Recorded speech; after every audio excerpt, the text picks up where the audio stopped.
Hi YouTube and welcome back. So in this video today we're going to be going over this aim controller.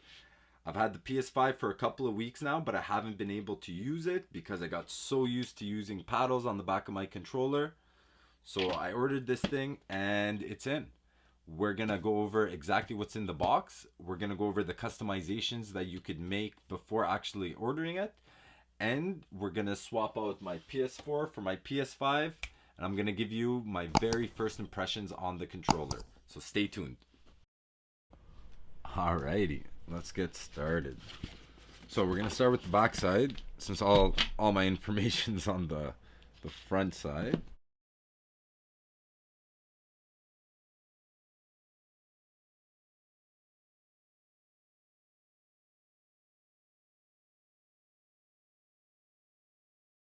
So, ooh, looks fancy, that's for sure.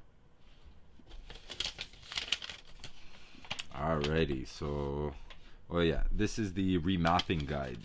We'll get to that after, but super excited about this because I think we all know what happens to these thumbsticks after a while. They get eaten up. That's pretty neat. Now you're able to just swap them out. Oh yeah, I ordered one that was longer than the other one. That's all. We'll get to that in a sec, but that's all part of the modification. So let's see if there's anything else in the box. Oh, actually, you know what? They said they would send me a couple extra thumbsticks because they were late. They were supposed to take only a couple of weeks to ship out, but they ended up shipping them out. It ended up taking like 2 months for it to get here. So, okay, that's not bad. Keeping the customers happy. I like it. I guess that's all that's in the box. Not really much. Well, that's pretty much it, and let's move on to the next part. All right, so let's get started on the website. The website is us.aimcontrollers.com. You should have a page that looks something like this. On the top left-hand corner, click on PS5 and go down to build your own PS5 controller. Alrighty, so we're into the customization page. So here are all your options. So we're going to click on the first one. This is for the shell. You could change the color of the shell. Let's go down some more. They have some more custom options. Next, we have the trim. You're going to be able to customize that as well. Next, you can control the buttons on the controller. You can change the colors on those. Same thing with the share button. You could change the colors on those. And keep in mind that every time you change something, the price goes up. The left stick base. So if you remember, my bases were yellow. You can make them red, white, green. That's right here at the bottom of the thumbsticks. So you can make it small, which is still taller than the default size. You can make it medium, a little bit taller, and then you can make it high. I only recommend these for the right joysticks since that's the one you aim with. The higher thumbstick actually gives you slightly higher range of motion. So you could put a logo on the left side, you could put a logo or a gamer tag on the right side. You could change the grip that's at the back of the controller, as you can see there. Okay, so for the paddles, if you get the Spider Action V1, before you get the controller, you're going to have to tell them which buttons each paddle controls. So once you get the controller, you won't really be able to switch that. I highly recommend spending a little extra money and getting the remapping Spider Action. Those are really useful because let's say, for example, you play 2 different games. You might want to use different controls for different games.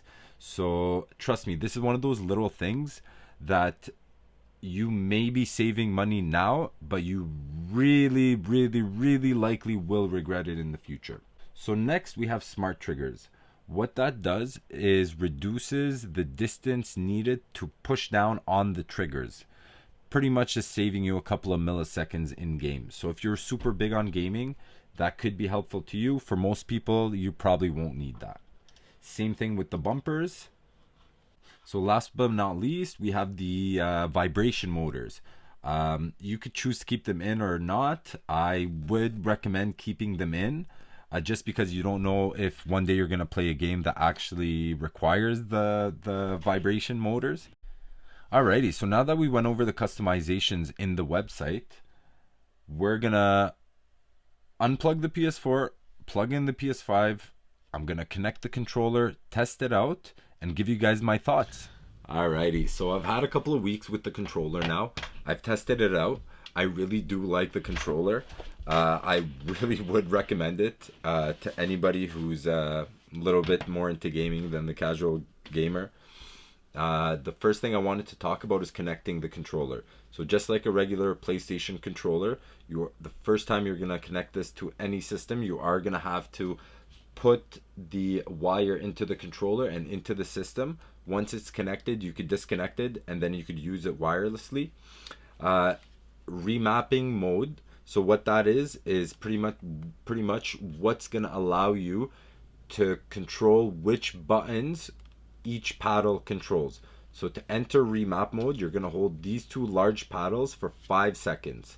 The instructions say that there's no visual cues on the controller that show you when you're in remap mode, but at least on my controller, on the side of the touchpad right here, these two light bars, they actually flash slowly once I'm in remap mode. I'll show it to you guys up here.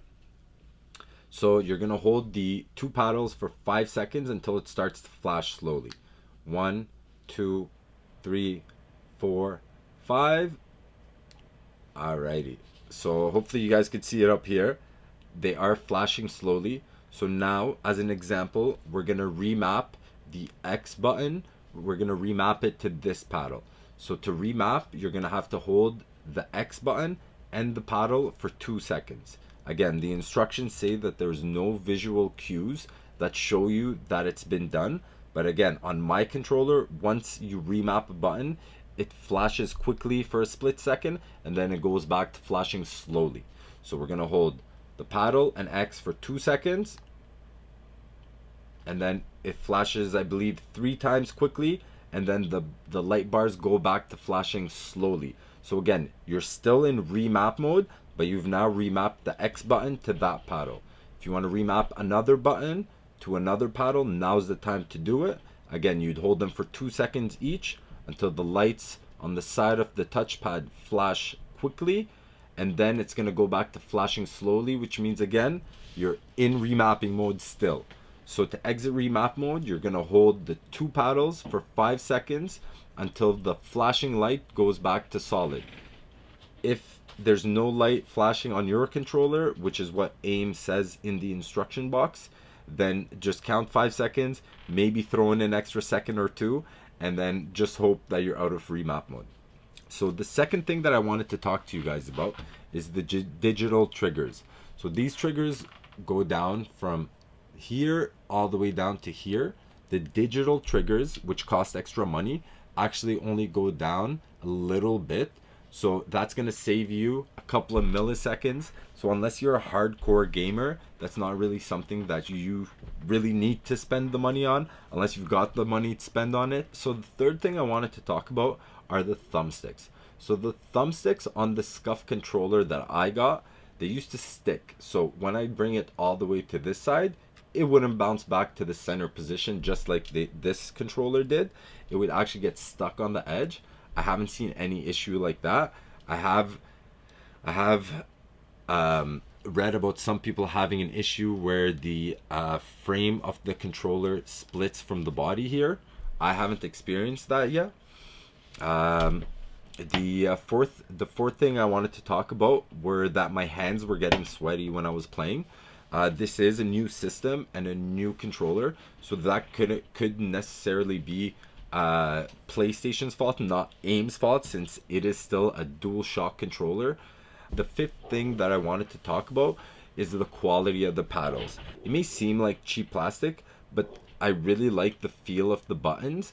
The only thing I didn't like is that, again, it is cheap plastic, so if you were to push it the opposite way that you're supposed to push it, it would break really easily. So the other thing that I wanted to mention about the paddles is that I like the layout of these paddles a lot better than the scuff layout. Now, the scuff layout, the paddles, as you can see here, are side by side. On the PS5 controller is actually more of a one on top of the other layout, which, to be honest, I feel like goes a lot better with my fingers. So that's something that I really like a lot better in the aim controller over the scuff controller. Now, the other thing I wanted to mention is that getting used to paddles in general is not easy. It's going to take a lot of practice, it's going to take a lot of time, and it takes muscle memory. So don't give up, but I guarantee you it will help your gameplay.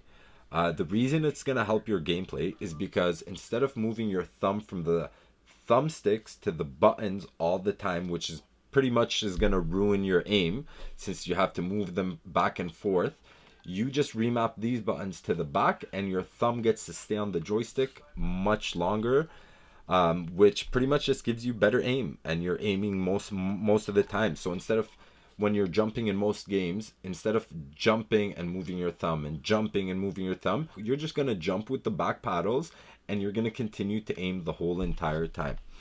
So the last thing I wanted to talk about was something that I actually read on Reddit. So I read on Reddit that Sony just filed some patents for controllers with paddles, which it's about time. It's about time that Sony comes out with their own pro controller. I'd love to try it out, and I'm looking forward for it to come out. Again, it's not confirmed. I just read that Sony filed some patents for controllers with paddles. So now, with everything said and done, I really do like this controller. I would even go as far as saying that I like it better than the scuff controller. I may come out with another review further down the line. Maybe there's going to be some issues that come out with it. So if this video was helpful, don't forget to leave a like, subscribe, and we'll see you next time. Thanks for coming.